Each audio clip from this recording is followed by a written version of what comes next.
Good morning class.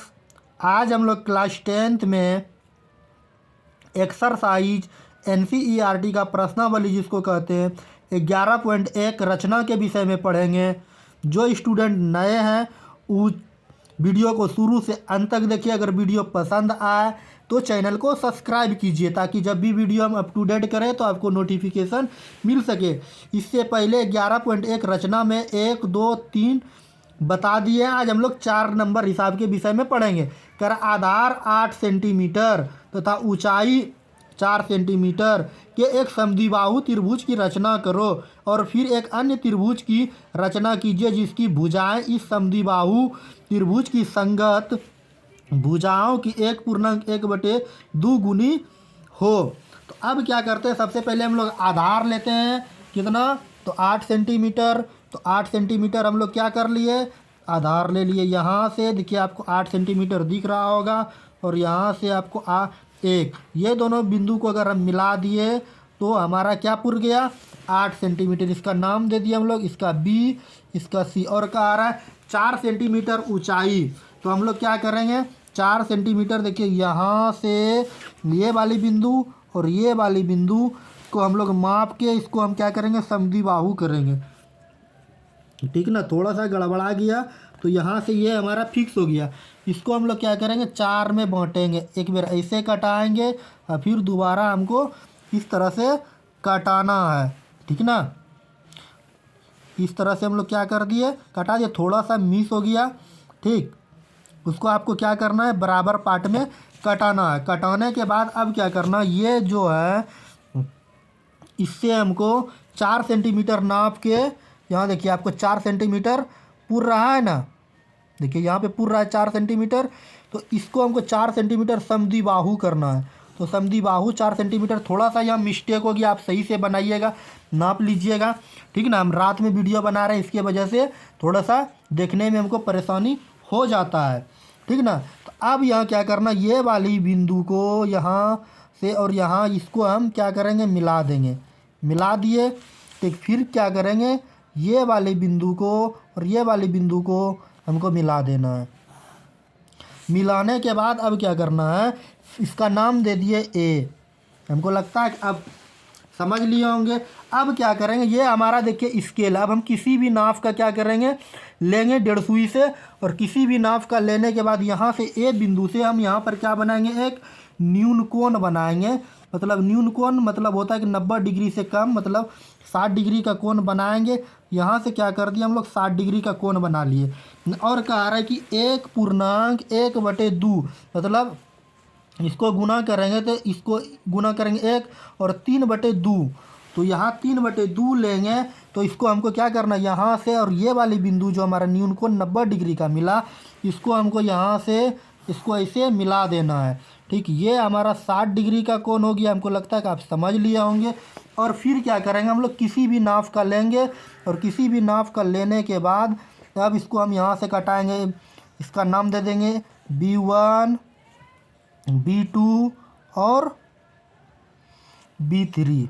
ठीक, तो इसका नाम दे दिए क्या, B1, B2, B3। और नीचे का आ रहा है कि 3:2। तो मतलब पहले 3 को हम क्या करेंगे, यहाँ से मिला देंगे ये बिंदु B3 को, और जो हमारे पास C बिंदु है, ये दोनों को हम क्या करते हैं, मिला देते हैं।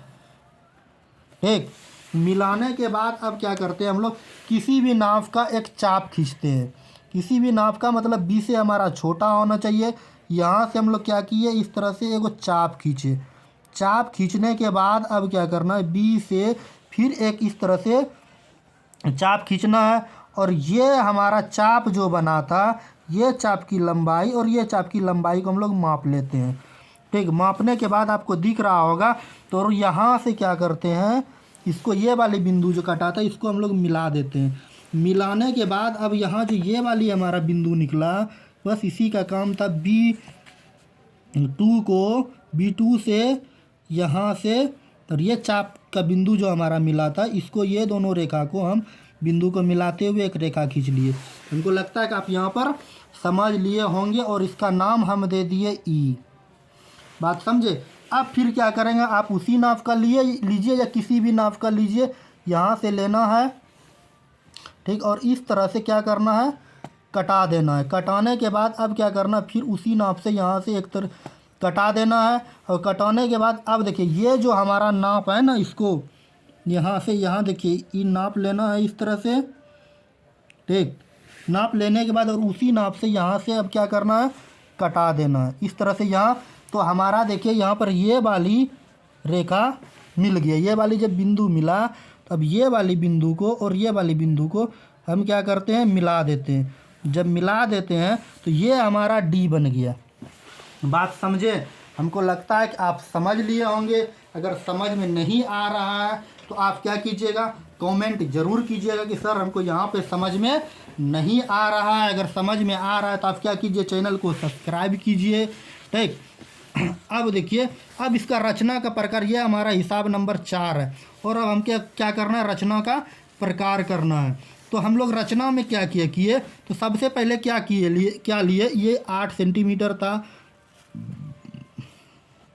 8 सेंटीमीटर हम लोग नाम लिख दिए। ये हमारा 4 सेंटीमीटर था, तो 4 सेंटीमीटर नाम लिख दिए, कोई दिक्कत। अब देखिए रचना का चरण लिखेंगे, रोचोनोमाक, रचना का चरण, ठीक। रचना का चरण में लिखेंगे पहले हम लोग क्या किए थे, बी और सी 8 सेंटीमीटर एक रेखाखंड खींचिए। तो बी सी बराबर 8 सेंटीमीटर का एक रेखाखंड खींचिए। बात समझे? अब 2 नंबर में क्या करना है, क्या किए हम लोग, बी और सी से 4 सेंटीमीटर का एक चाप काटा तथा उसे ए तक 4 सेंटीमीटर बढ़ा दिया।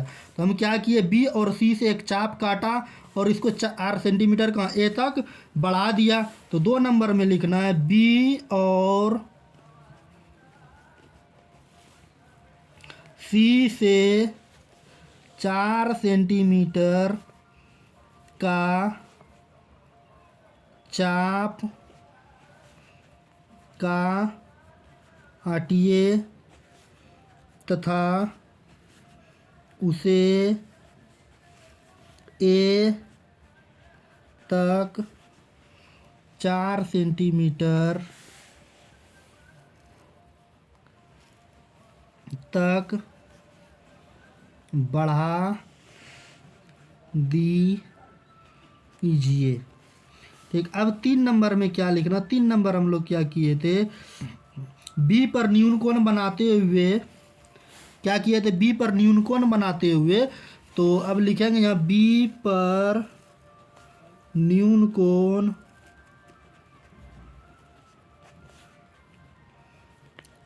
बनाते हुए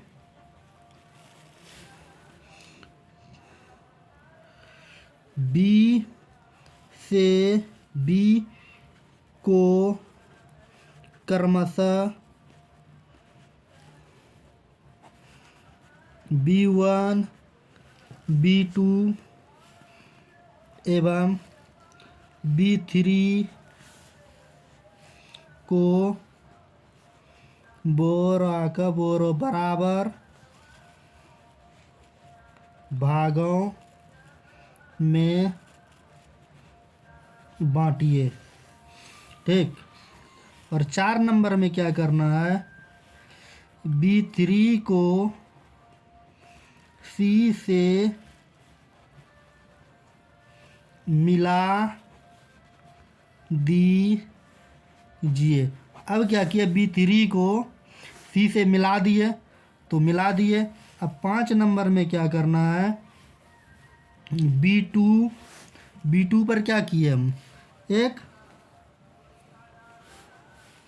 2 पर चाप, B2 पर क्या किए, एक चाप काटे थे, चाप का काटिए तथा उसे ई से, ई यहाँ नाम दिए थे, ये चाप काट के ई से मिला दीजिए। ठीक, अब देखिए आगे क्या करना है। 5 नंबर हो गया। अब 6 नंबर में क्या लिखना, हम इधर लिख देते हैं, ठीक ना। अब क्या करना, ई पर क्या किए हम लोग, एक चाप काटे और डी तक मिला दिए, यही ना। तो ई पर चाप काटिए तथा उसे डी तक मिला दीजिए। ठीक, तो अब ये हमको 7 नंबर में लिखना है, ए सी समानुपात डी ई। ए सी कहाँ है, देखिए ए और सी समानुपात डी ई तथा B2 और ई, B2 और ई, ठीक, समानुपात B3 और सी। इसके बाद 8 नंबर में हमको लिखना है, त्रिभुज ए बी सी, मतलब त्रिभुज ए बी सी समरूप त्रिभुज बी डी ई, ठीक ना। तो इस तरह से अगर आप रचना करते हैं तो मैट्रिक एग्ज़ाम में तो ये 5 नंबर की गारंटी कहते हैं, ये आपको फिक्स नंबर आएगा जो कोई नहीं काट सकता है। हमको लगता है कि आप यहाँ पर समझ लिए होंगे। समझ में आ गया तो आप चैनल को सब्सक्राइब कीजिए। चलिए आज की क्लास को यहीं समाप्त करते हैं। Thank you.